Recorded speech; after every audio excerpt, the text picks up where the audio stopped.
බ්‍රහ්මාති මාතා පිතරෝ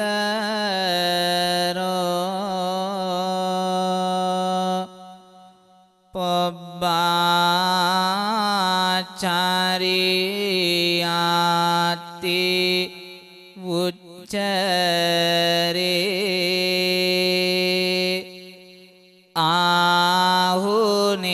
ආහුනේයාච පුත්තානං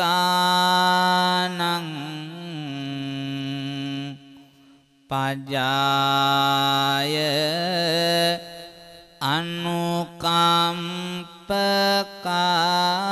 අනුකම්පකාති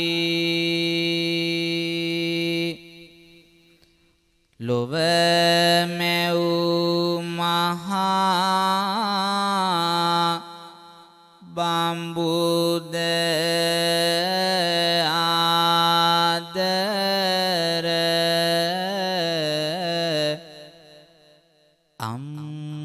අම්මාය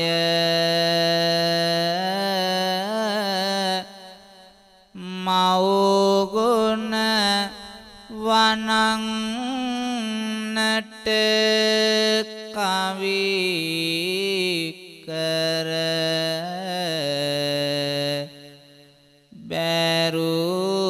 බැරුවාය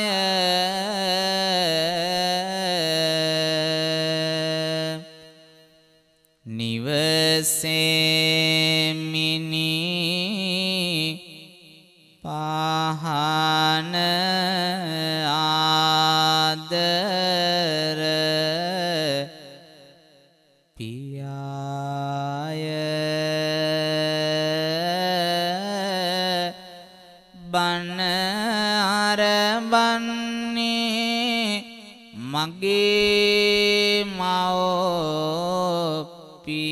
මව්පියෝ වැඳලාය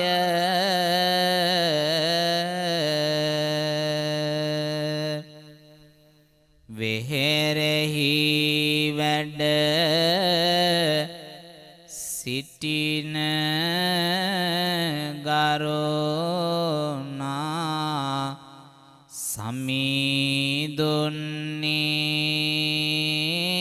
සමීදුන්නේ අවසර ඔබේ පාකමලට නම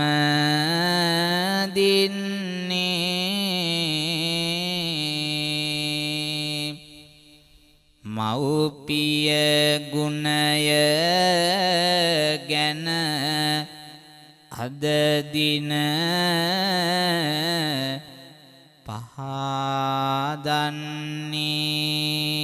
පහදන්නේ අවසර දෙන්න ගරුතර හා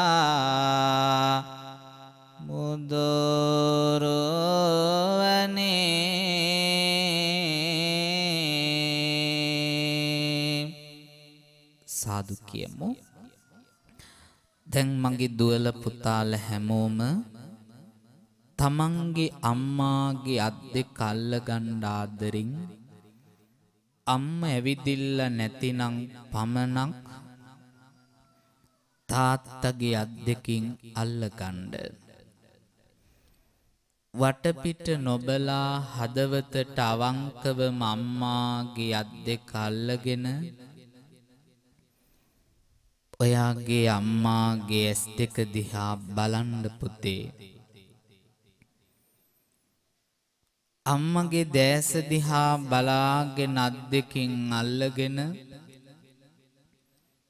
ආදරණීය අම්මගෙන් කතා කරලා අහන්න මගේ දුවේ.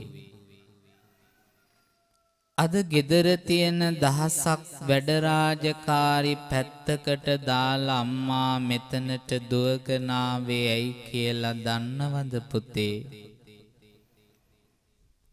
අම්මලට ගෙදර තියෙන දහසක් වැඩ රාජකාරි පැත්තකින් තියලා මෙතෙන්ට දුවගෙන ආවේ ඇයි කියලා දන්නවද මගේ දුවේ? ඒ හැම වැඩකටම වඩා ඔබේ අම්මාට ඔබව වටින නිසා.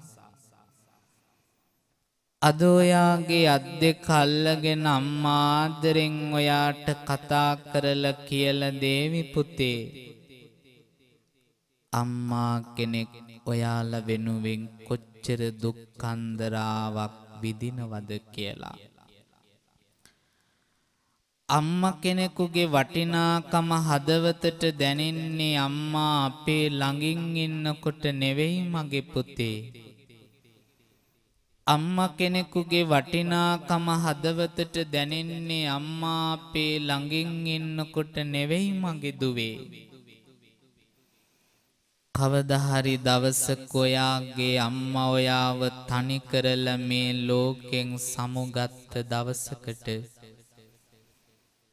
කවදා හරි දවසක ඔයාගේ අම්මා ඔයාව තනි කරලා මේ ලෝකෙන් වෙන් වෙලා ගිය දවසකට අම්මගේ වටිනාකම හදවතට දැනේ මගේ දුවේ. ඒ වටිනාකම දැනෙන මේ ලෝකේ හොඳම කෙනා තමයි පුතේ පන්සලේ මහාන වෙලා ඉන්න පුංචි හාමුදුරුවෝ. අවුරුදු 8න් 10න් පන්සලට එන්න පිටත් වුණ වෙලාවේ මට තාම මතකයි මගේ අම්මා මට කියපු වචන ටික. එදා අම්මගේ පපුවට මාව තුරුළු කරගෙන දැසේ කඳුළු පුරවගෙන අම්මා මට කිව්වේ, මගේ රත්තරන් පුතේ මාව දාලා යන්න එපා කියලා. අම්මගේ දැසින් වැටිච්චුණු කඳුළු කැට පියදාලා පන්සලට ඇවිදින්න මේ කහ චීවරය පොරවගත්තු දවසේ අම්මා මතක් වෙලා අඬපු වාර ගණන අනන්තයි අප්‍රමාණයි පුතේ. උදේ පාන්දර 3ට 4ට නැගිටලා ඉදලා අතට අරගෙන අක්කර ගානක් පන්සලේ මිදුල දෑතේ කරගැට එනකන් අතු ගානකොට දැලිවලම් පිඟන් වාජන සිවුරේ තවරගෙන පුංචි කාලේ පොඩිකමට හොදනකොට හැන්දෑවට බණ පොත අතට අරගෙන විහාරෙට ගිහින් බණ පොත් පාඩම් කරනකොට පුංචි හාමුදුරුවන්ටත් ඔයාලට වගේම රාත්‍රියට බඩගිනි හැදෙනවා පුතේ. අම්මා ළඟට යන්නද තාත්තා ළඟට යන්නද? ලොකු හාමුදුරුවෝ ළඟට දුවගෙන ගිහිල්ලා හාමුදුරුවනේ මට බඩගිනි කියලා කියනකොට පුංචි කාලේ අම්මා තුරුලේ තියාගෙන පොවාපු රත්තරන් කිරි ටික වෙනුවට තාත්තා හරහට වඩාගෙන කවාපු සම්බෝලයි බත් කටයි වෙනුවට අපිට ලොකු හාමුදුරුවන් සමහර දාට කුසගින්දරට දුන්නේ බිස්කට් එකක් විතරයි මගේ පුතේ. ඒ සියලු දේ විඳ දරාගෙන අද මෙතනට ආපු නිසා පොඩි හාමුදුරුවෝ ඔයාලට කියලා දෙන්නේ එක දෙයයි. අම්මා නැති දුක දැනෙන්නේ අම්මා නැති වෙච්ච දාකටම තමයි පුතේ. අද ඔයාලට අම්මා කියන උත්තමාවියගේ වටිනකම දැනෙන්න ඕන.